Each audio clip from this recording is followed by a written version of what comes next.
Mummy जी, चाय ले लीजिए। अरे कलमुही, तेरे हाथों से तो चाय पीते हुए भी डर लगता है, कहीं इससे तेरा रंग मुझ पर ना चढ़ जाए।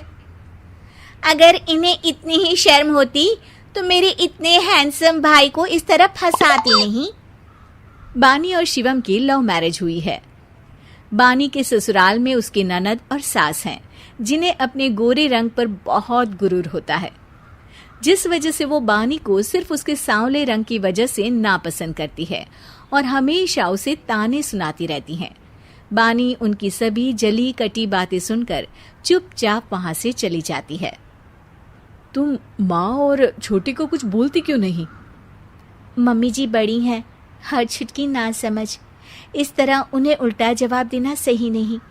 मेरी जिम्मेदारी उनकी सेवा करना है, जो मैं पूरे दिल से हमेशा करती रहूंगी। ऐसा बोलकर बानी रसोई में जाकर रात के खाने की तैयारी करने लगती है। रात को खाना खाते हुए बानी की सास उसे कहती है, कल मैंने अपनी फ्रेंड्स के साथ किटी पार्टी रखी है, समय से सारा खाना बना देना और अपना मनहूस चेहरा लेकर ज्यादा उनके सामने मत आना, समझी?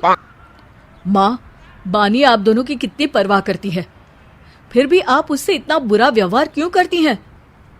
अरे एक तो लव मैरिज करके इस कलमुही को हमारे सर पर लाकर बिठा दिया और अब हम इसे कुछ बोल भी नहीं सकते क्या?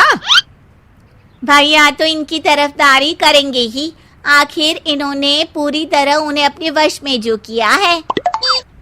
जिसे जो करना है करे, बस कल मेरा सारा काम समय पर हो जाना चाहिए।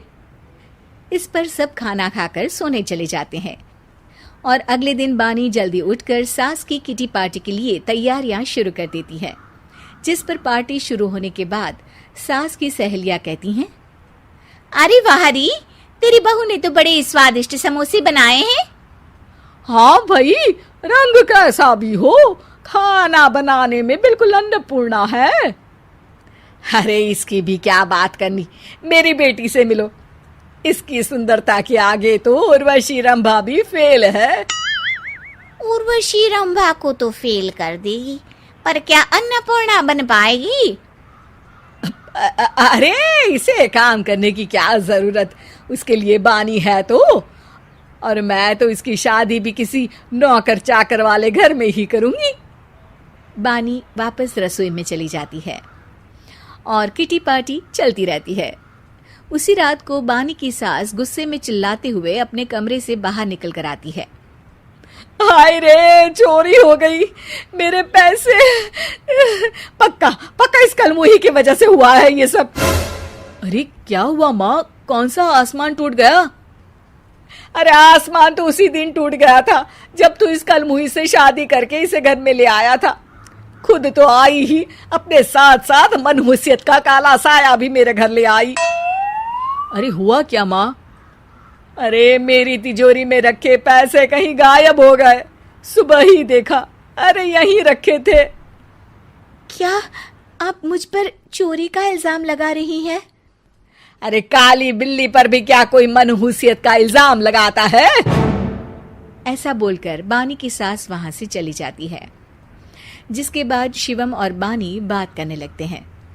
देखो, मम्मी की बात का बुरा मत मानना, वो बस परेशान है ना, इसलिए कुछ भी बोल गई।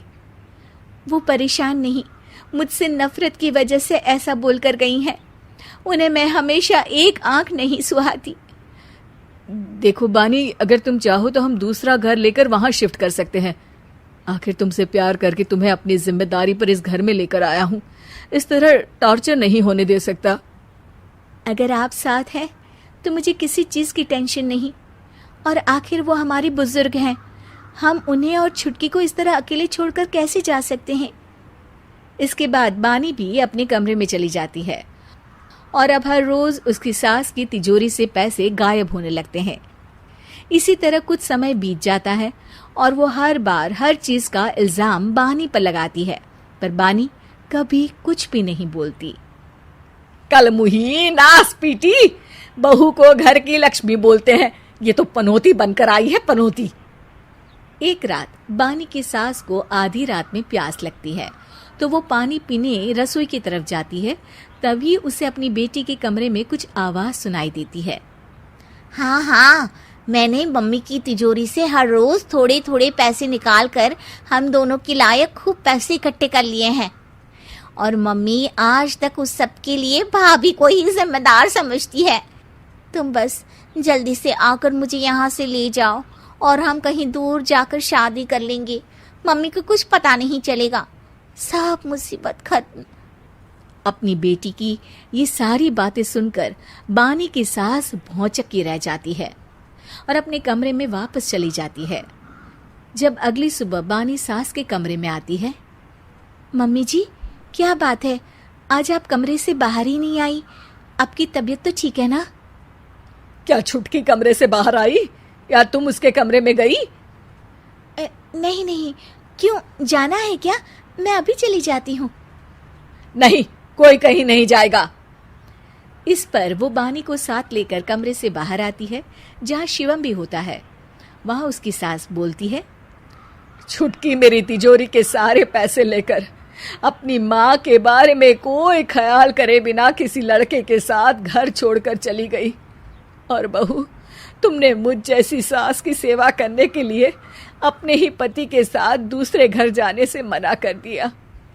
मैंने हमेशा तुम्हारा रंग देखा अच्छा ही नहीं, जो मेरी सबसे बड़ी गलती है। मुझे माफ कर दे बेटा। और इसके बाद बानी की सास कभी अपनी बहू की तारीफ करते थकी नहीं।